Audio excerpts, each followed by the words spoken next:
Monday, September 11th, 9:20 Mountain Time, 2017. We're looking at what's left of Irma. This is Jose down here on the right, courtesy of the GOES 16 infrared.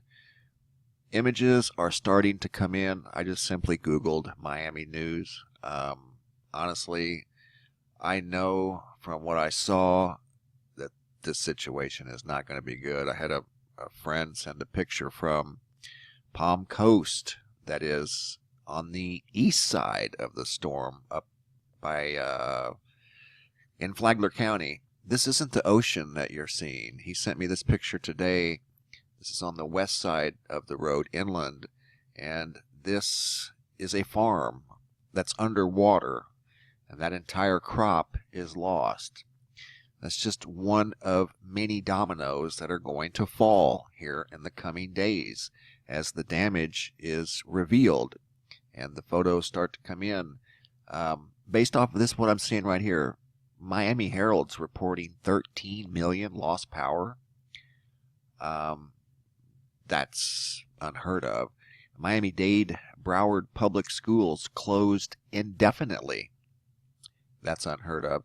This was a disaster of unimaginable proportions. It's literally Trump's Katrina times 2, because he's dealing with the Houston scenario. Let's not forget about Harvey that dropped 50 inches of rain. So there's a lot going on right now, but the situation in Florida is going to be very complex because of the power situation. And you've got schools out. You've got grocery stores closed. You've got basic, everyday, ordinary needs that people are used to. There's a lot of retirees on the west coast of Florida, people that need special care.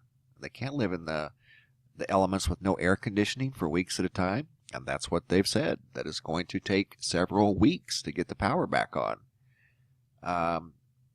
There are a lot of things that are going to have to be handled, and I think it's going to take more than just, these people aren't going to be able to go home. Some people don't have homes to go back to.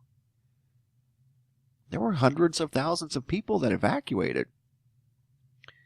This is not a good situation, guys.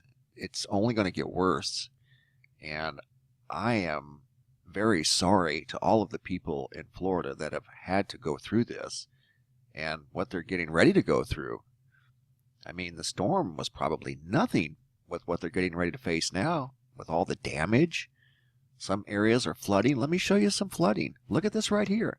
This is in central Florida, near the St. Johns River. This is Black Creek at Middleburg, Florida. Flood stage is at 14 feet. It's at 29 feet right now. I'll show you where it's at. This is a prime example of when we talked about gators. Be on the lookout for gators being displaced. Here's Middleburg right here. Okay. This is what is at almost 30 feet. Smash the old record. So gators live in here. Now the water at this Black Creek is double. So all of this is flooded immensely. So it's displacing gators and snakes. And what do you have around here? Subdivisions, people. And they have no power. I mean, this situation just keeps compounding itself repeatedly, But with no power, you have no commerce. You can't use an ATM. You can't go to the grocery store because the grocery store can't keep food cold. So it is a very, very big deal. And the pictures that are starting to come in, they look rough. They look very, very rough. I've been in a lot of hurricanes, guys, and I'm not buying this that the winds pushed the water out of Tampa Bay. When the hurricane was, way down here south of Florida, the outer bands, the winds at that time couldn't have been more than 45, 55 mile an hour. Okay? I was in Francis in 2004, and Francis came right over my head, but it sat out here and spun for 2 days. That was a very large hurricane, by the way. I think it made landfall as a Cat 2. But when it sat out here and spun, these winds were probably 45, 55 mile an hour, just like Irma was when it was way down here, when Tampa Bay drained. Why didn't Chesapeake Bay over here drain when Francis was setting out here?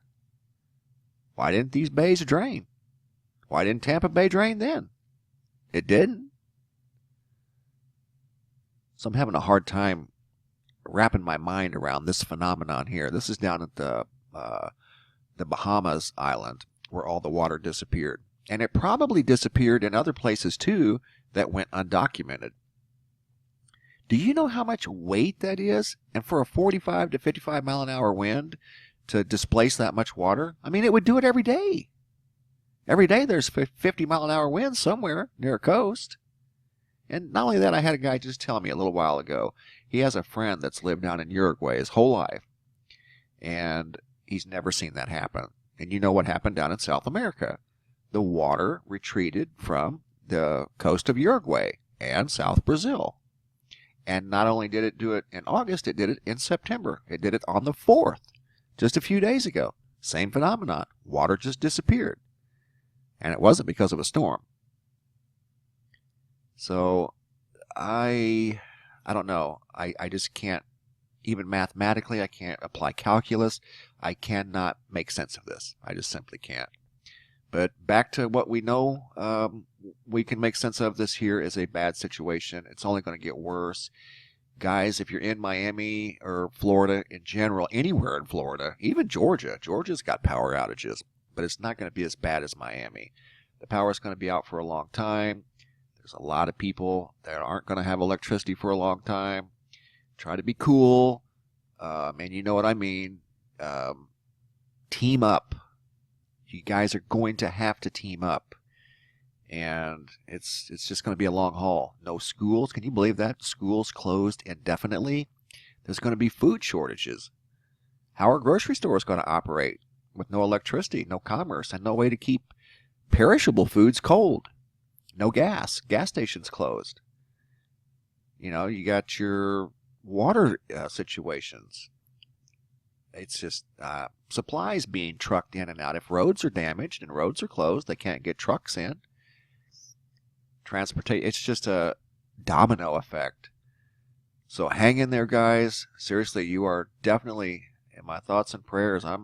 I've been in hurricanes. I know what they're like, but nothing even close to what this is.